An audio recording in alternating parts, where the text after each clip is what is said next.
नमस्कार बच्चों। क्रिसमस की आप सबको ढेरों शुभकामनाएं। आज मैं आपके लिए एक अच्छी सी प्यारी सी कहानी लेकर आई हूं जिसका शीर्षक है क्रिसमस ट्री और नीला सितारा, जिसे लिखा है समीर गांगुली जी ने। तो मैं पढ़ती हूँ और आप ध्यान से उसे सुनिए। नई बात यह नहीं थी कि पहाड़ी पर बर्फ पड़नी शुरू हो गई थी। नई बात यह भी नहीं थी कि बच्चों के लाल पीले कोट बाहर निकल आए थे। नई बात तो यह थी कि बच्चों की टोली खाली हाथ लौट आई थी, निराश और मुंह लटकाकर। पूरी पहाड़ी छान मारी थी, पर कहीं भी नहीं मिला था क्रिसमस ट्री, जबकि क्रिसमस के 3 दिन ही बचे थे। ऐसे में माइक ने घोषणा की, मैं अकेला जाऊंगा और क्रिसमस ट्री खोज कर लाऊंगा। बच्चों की टोली माइक को साथ नहीं ले गई थी, सो उसका इस तरह बढ़ चढ़कर बोलना किसी को भी अच्छा नहीं लगा। रॉबिन तो मुंह बनाकर बोला भी, अकेला जाएगा तो भेड़िए तुझे खा जाएंगे। लेकिन माइक ने किसी की भी परवाह नहीं की। अपना लाल कोट थोड़ा और कसा और एक छोटी कुल्हाड़ी लेकर जंगल की ओर रवाना हो गया। तभी रुई की फाहों की तरह बर्फ पड़नी शुरू हो गई और अंधेरा भी छाने लगा। वह देर तक चलता रहा। लौटते चरवाहे और लकड़हारे भी उसे राह में मिले। उसने सबसे क्रिसमस ट्री के बारे में पूछा, पर उन्हें कुछ भी मालूम न था।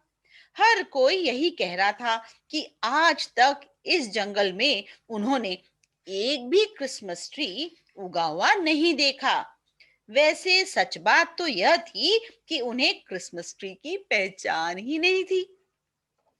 माइक फिर से आगे बढ़ने लगा और घने जंगल में अंदर की तरफ घुसने लगा। चलते चलते एक विशाल बरगद के नीचे एक बूढ़े आदमी को बैठे देख वो चौंक गया।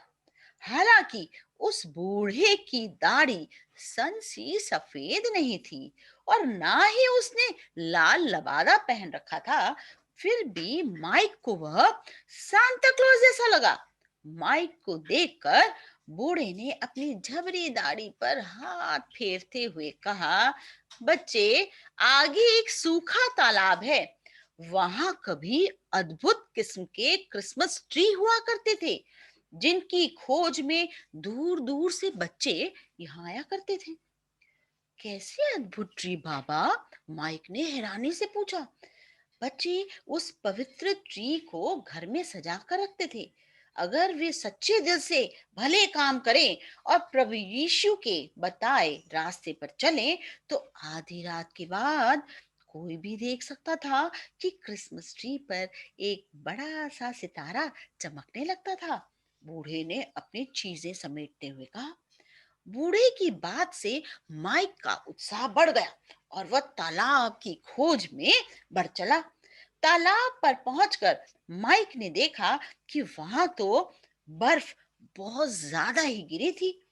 क्या पेड़, क्या पत्थर और क्या धरती, सभी कुछ बर्फमय था। आसपास पचासों झाड़ियां थी, पर बर्फ से ढकी होने के कारण सभी एक सी लग रही थी। अरे, यह क्या? उसने चौंक कर एक छोटी सी झाड़ी की ओर देखा। 7 छोटी छोटी चिड़िया बर्फ पर जमी बैठी थी। उसने हाथ बढ़ाकर एक चिड़िया को उठाया। बेबस चिड़िया बर्फ की मार से अधमरी थी। उसने झटपट रुमाल निकालकर चिड़िया के शरीर से बर्फ झाड़ी और अपनी फर वाली टोपी उतारकर उसमें उसे बिठाकर अपने दस्तानों से उसे इस तरह ढक दिया जिससे उसे ज्यादा से ज्यादा गर्मी मिल सके। इसी तरह एक एक कर उसने सातों चिड़ियों को ढक दिया। गीली चिड़िया अभी भी थरथरा रही थी और उसकी तरफ बड़ी मासूमियत से देख रही थी।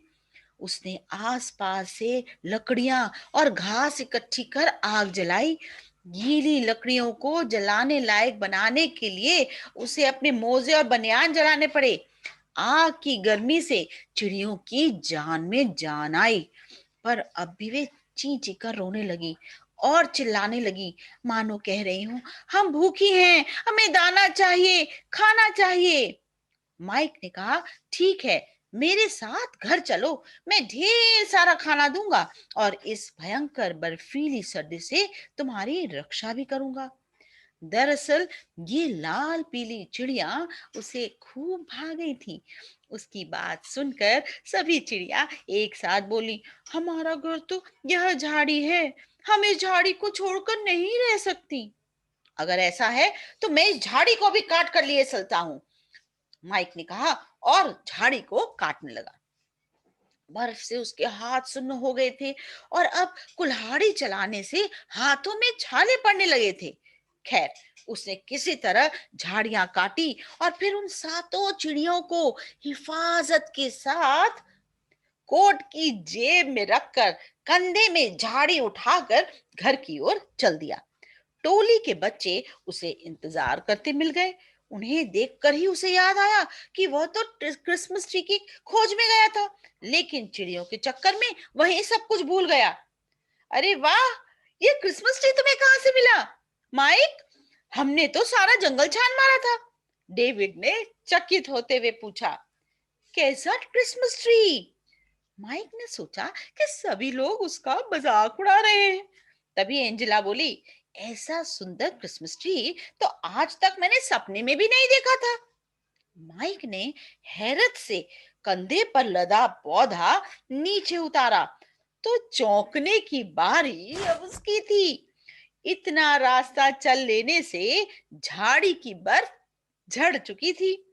वह अनजान झाड़ी एक खूबसूरत क्रिसमस ट्री के रूप में सामने थी। माइक, क्या हमें घर बुलाओगे अपना क्रिसमस ट्री दिखाने के लिए? डेविड ने पूछा। माइक मित्रों की मन की बात समझकर बोला, दोस्तों, यह हम सबका क्रिसमस ट्री है। इसे मैं अपने घर नहीं ले जाऊंगा, इसे हम चर्च में सजाएंगे और सबको यह जानकर आश्चर्य होगा कि इस झाड़ी पर 7 चिड़ियों का बसेरा है। उनकी देखरेख भी हम सब मिलजुल कर ही करेंगे। बस, फिर क्या था? बच्चों की टोली पूरे जोश के साथ पहाड़ी पर बने चर्च की ओर चल पड़ी। क्रिसमस ट्री को सजाने के लिए हर बच्चा अपने घर से एक एक प्यारा उपहार लाया और चिड़ियों के लिए खाना भी। 2 दिन बाद क्रिसमस के दिन जो भी चर्च में आया, सबसे पहले उसकी नजर क्रिसमस ट्री पर गई। ऐसा अद्भुत क्रिसमस ट्री उनकी कल्पना से परे था। सारा गांव ही चर्च की ओर दौड़ पड़ा। चर्च पर पहुंचकर उन्होंने देखा कि क्रिसमस ट्री की 7 चिड़िया झूम झूम कर गा रही हैं। सबने देखा कि क्रिसमस ट्री के पीछे एक बड़ा सा नीला सितारा उभर आया है और उसमें से एक हंसमुख लड़के का चेहरा झांक रहा है। वह चेहरा माइक का था। आशा है बच्चों, आपको कहानी पसंद आई होगी। धन्यवाद।